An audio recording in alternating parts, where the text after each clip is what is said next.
Kentucky Derby. I know I ain't got a chance of winning. I'm just glad to be running with y'all. I'm Wayne Clemens, and I represent 1982.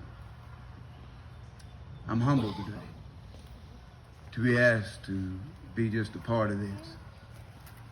Joey was not only a great friend, he was a teammate of mine on a football team. And today, once again, I represent about 26 other guys that there wasn't a whole lot of talent, but there was heart. And by the way, there were some coaches too. You know, I heard as the obituary was given, and I heard Joey Jr., but I didn't hear Bacon. Amen. You see, who you all know as Joe and Joey, I knew as Bacon. So Harold, his father, called me Saturday afternoon, and I could tell he was weeping strong. I said, Harold, I said, buddy, what's going on, man? You got to tell me. And he said, it's Bacon. And he began to share with me what was going on. And immediately, it's just like turning on a faucet. My eyes began to leak.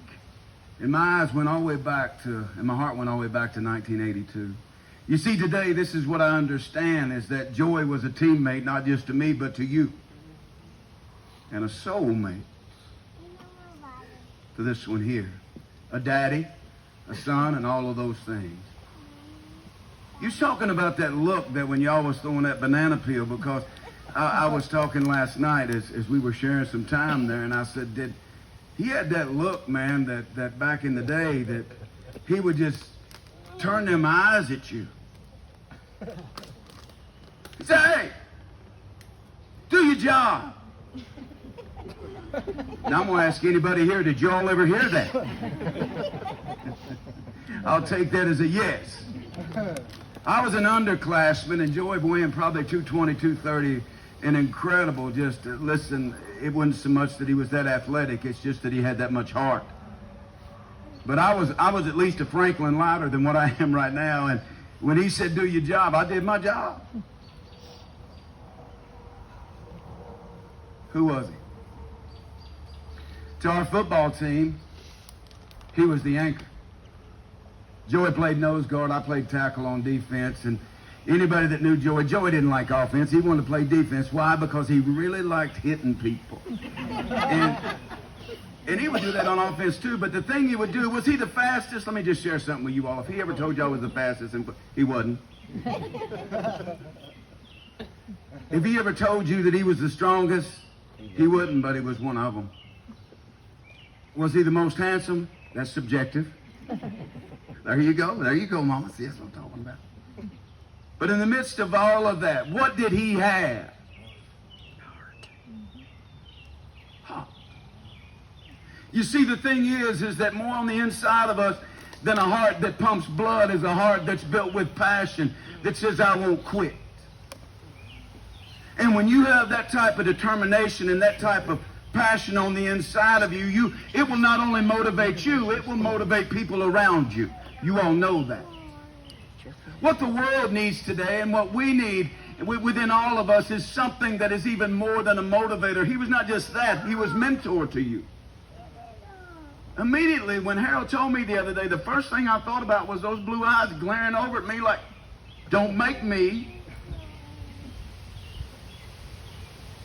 Here's the thing that I've seen Joey do time and time again.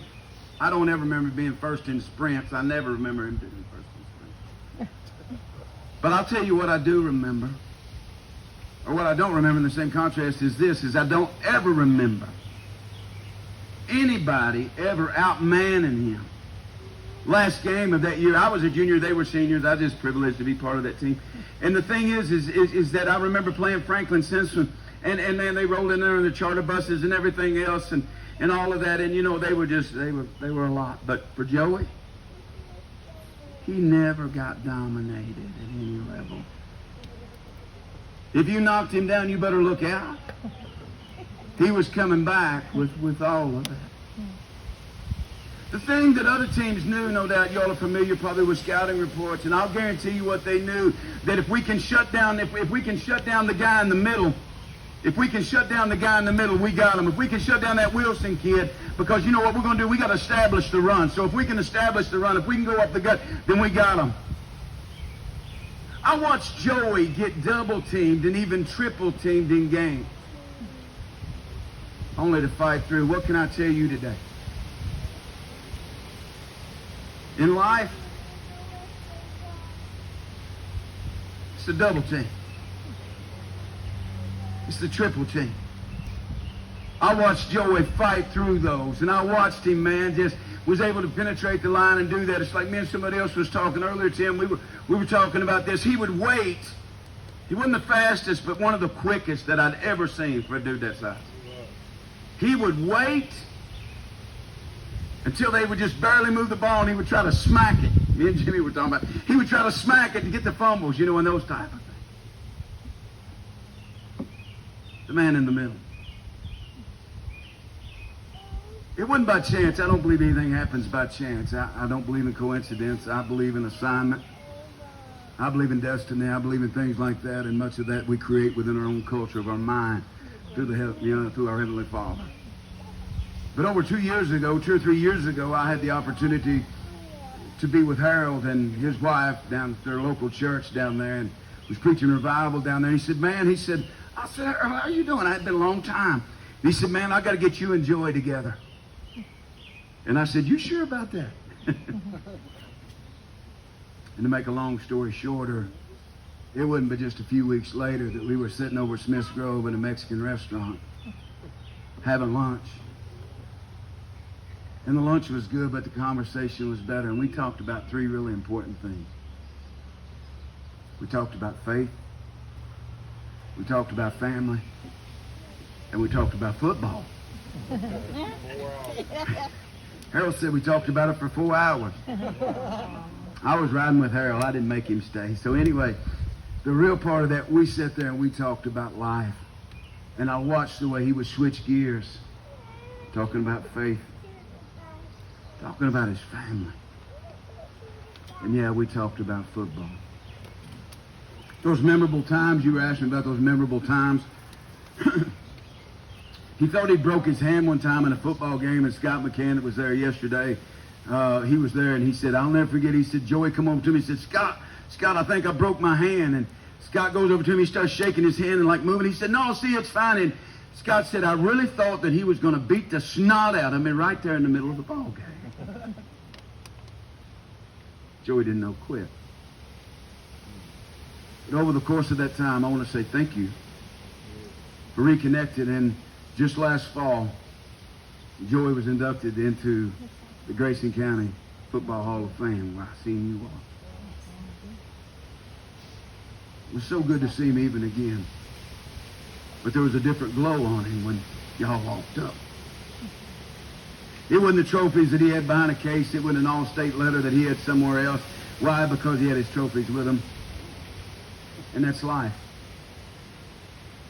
Today, what can I tell you?